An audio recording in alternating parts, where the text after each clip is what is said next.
बड़े भाग्यशाली हैं जो प्रभु श्री हरि की शरण में हो गए। सच्ची मानिए, परम मंगल की नींव रख गई किसी भी कामना से। यही तो हमारे हरि की उदारता है।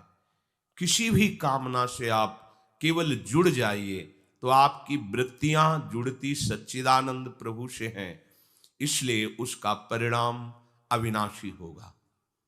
भले कामना विनाशी है पर परिणाम अविनाशी होगा।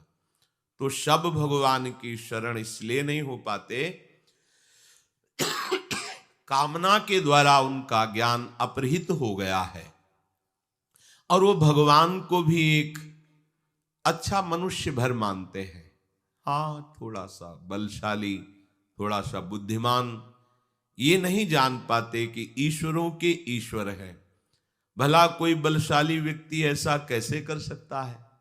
विचार कीजिए, लाखों गायें हैं ब्रजवासियों की, बाबा की ही कई लाख गायें, नंद बाबा की और उपनंद आदि और भी ब्रजवासियों की लाखों की, 1 लाख नहीं, लाखों की संख्या में गायें हैं और शास्त्रों की संख्या में सब सखाजन हैं, गोपगण हैं और ब्रज 84 कोश भूमि चिदानंद है। प्राकृतिक भूमि 84 कोश नापेंगे तो उतनी ही होगी और चिदानंद भूमि में एक थोड़ी सी जगह में अरबों गायें इकट्ठा हो सकती हैं। ये चिदानंद भूमि का प्रभाव होता है, ये बुद्धिगत नहीं है। छोटी सी जगह दिखाई दे रही लेकिन अरबों गायें उसमें आ जाएंगी और जगह कम नहीं होगी। अब सब गायें, गोपगण, सखागण जंगल में गाय चरा रहे थे। अचानक बांस के घर्षण से आग लग गई। इतना आग लगी कि चारों तरफ से वायु के प्रवाह से घिर गए गाय, बछड़े, सखा, गोपगण। सबने प्रभु को पुकारा क्योंकि सबके आश्रयदाता श्री कृष्ण है। हे कृष्ण, हम इस दावानल से भस्म हो रहे हैं, आप केवल आप ही बचा सकते हो। बड़ी बड़ी लपटें जंगल में और वायु के प्रवाह से चारों ओर से आग दौड़ती आ रही। भगवान ने एक शब्द कहा, तुम सब अपनी आंख मूंद लो। आंख मूंद लिया, बस अपने मुंह में पी गए सारी आग, ऐसे कि पूरी आग मुख में आ गई। ब्राह्मणोष मुखमाशीद, जो भगवान के मुख से ब्रह्म रूप वेद प्रकट हुए, ब्रह्म भाव से युक्त ब्रह्म ऋषि प्रकट हुए, वहीं भगवान के मुख से अग्नि का भी प्रादुर्भाव है। मानो भगवान ने अग्नि के प्रादुर्भाव स्थान में स्थापित कर दिया, ऐसे किया, मुख में अग्नि आ गई। ये कोई व्यक्ति कर सकता है? भगवान अग्निदेव प्रचंड रूप दावानल के रूप में है और एक क्षण में 9 किशोर अवस्था वाले प्रभु श्री कृष्ण उस अग्नि को पी गए। देखा कि शांत एकदम अग्नि, सब सखागण। एक बार ऐसे और मुंजा टवी में आग लग गई, मूंज के वन में। सबने पुकारा, भगवान ने कहा आंख मूंद लो, घबराओ मत। दूसरे ही क्षण में सबने देखा वंशीवट की छाया में विराजमान है। योग माया अचिंत शक्ति संपन्न है, जो भगवान की एक शक्ति है, ऐसे अनंत शक्तियों से संपन्न भगवान है। काली दह का एक बूंद पानी भी कोई पी ले तो तत्काल मर जाएगा, ऐसा विषैला जल था। बहुत बलशाली कालिया नाग अपने परिवार सहित रहता था। भगवान ने देखा कि प्यास से पीड़ित होकर के गोपगण और गौवें, बछड़े सब जल पिए मर गए। जल का ऐसा प्रभाव विषैला था। इतना वर्णन है कि ऊपर से अगर पक्षी निकल जाए तो मरकर नीचे गिर जाता था। ऐसी विषैली धूम निकलती थी कालीदह से, क्योंकि कालिया नाग बहुत बड़ा विषधारी था। गरुड़ से टक्कर लेने की सामर्थ्य रखता था, पर उनके पंखों के प्रहार से भागकर यहां आया था और जानता था कि यहां गरुड़ का प्रवेश नहीं है, इसलिए कालीदह में निश्चिंत होकर रहता था। यदि हमारे प्रभु मनुष्य हैं तो जरा देखिए, कूद गए कालीदह में।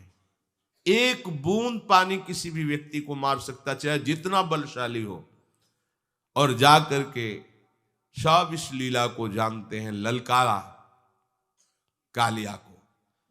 कालिया ने जो ही देखा हमारे वास स्थान पर आकर कोई ऐसे स्वतंत्र जलकेली कर सकता है, हमें ललकार सकता है, नागपाश में बांध लिया। ये नागपाश ऐसा भयानक है कि प्रतिक्षण मृत्यु जनित कष्ट देते हुए उसे मार देता है, हर नस नाड़ी को चूर चूर कर देता है। पर अमित बलशाली भगवान श्री कृष्ण के शरीर में उसी को पीड़ा होने लगी, नागपाश छोड़ करके खड़ा हो गया और विचार करने लगा, आज तक तो कोई ऐसा नहीं जो मेरे नागपाश में बंद कर भी बलशाली बना रहे, लेकिन यहां तो मेरा ही नागपाश मुझे ही कष्ट देने लगा। फटने लगा उसका शरीर जैसे ही भगवान को जकड़ने की कोशिश की। भगवान उसके फणों पर ऐसे हाथ रखकर छलांग मारी और ऊपर उसके सिर पर जाकर के नृत्य करने लगे। देवता गंधर्व जो संगीत विशारद जन है सुंदर संगीत बजाने लगे। नटवर नागर उनके फणों पर नृत्य कर रहे, जो फण नहीं झुकाता रौंद देते अमित बलशाली श्री कृष्ण। अब विष की जगह खून निकलने लगा, प्राण व्याकुल हो गए। तब उसने हृदय से भगवान हरि को पुकारा, कालिया ने। अब ये नहीं जानता कि अमित बलशाली श्री हरि ही उसके फणों को कुचल रहे हैं। नागपत्नियों ने प्रार्थना की, भगवान नीचे उतर कर आए और कहा, यहां से जाओ रमणक द्वीप, अब मेरे चरण चिन्हों से युक्त हो गया है तुम्हारा शरीर, अब गरुण तुम्हें बिल्कुल विक्षेप नहीं पहुंचाएंगे, सुखपूर्वक रहो, पर ब्रज की सीमा के अंतर्गत नहीं। ये हमारे भोरे भारे ब्रजवासी जनों को किसी भी तरह का कष्ट हो, ये मुझे बर्दाश्त नहीं। परिवार सहित छोड़कर, ये मनुष्य है। छठी का दिन है, अभी 6 दिन के लालजू हैं। भयानक बलशाली देवता भी कांपते हैं, जिससे ऐसी पूतना हलाहल विष लगा करके कंस से वादा करके कि एक नंदन क्या पूरे ब्रजवासियों के 10 दिन के बालकों को मार के अभी आती हूं। भगवान ने पहले ही विचार कर रखा था कि अगर ये अन्य जनों के पास जाएगी तो हमारे सखाओं को हानि पहुंचाएगी। सीधे आकर्षण किया, उसका विचार बदला कि पहले ब्रज के मुखिया नंद बाबा के घर से ही शुरू करते हैं। ऐसा सुंदर रूप बनाया कि लक्ष्मी भी मोहित हो जाए। यशोदा मैया रोहिणी जी ने देखा कि लगता है साक्षात सौंदर्य समुद्र लक्ष्मी जी आ रही हैं, क्योंकि हमारे घर लालजू पधारे हैं, तो बड़ी कृपा हुई। ये आशीर्वाद, कोई कुछ उसको टोका नहीं, इतना सुंदर रूप बनाया। और सीधे इशारे से पूछा, कहां है लालजू? इशारा कर दिया। लालजू ने आंख मूंद ली। आज छठी का दिन है और हमें जहर पिलाने आ रही है। आंख मूंद ली प्रभु ने कि हमारी दृष्टि पड़ने पर कोई कुभाव वाला रह जाए, ऐसा तो नहीं। इसलिए दृष्टि को रोक लिया कि तू अपने भाव पूर्ण कर ले। आइए, प्रभु को गोद में उठाया और अपने भयानक हलाहल विष लगे हुए स्तनों को प्रभु के मुख में दे दिया। करुणा समुद्र है प्रभु, देखो आई है मारने।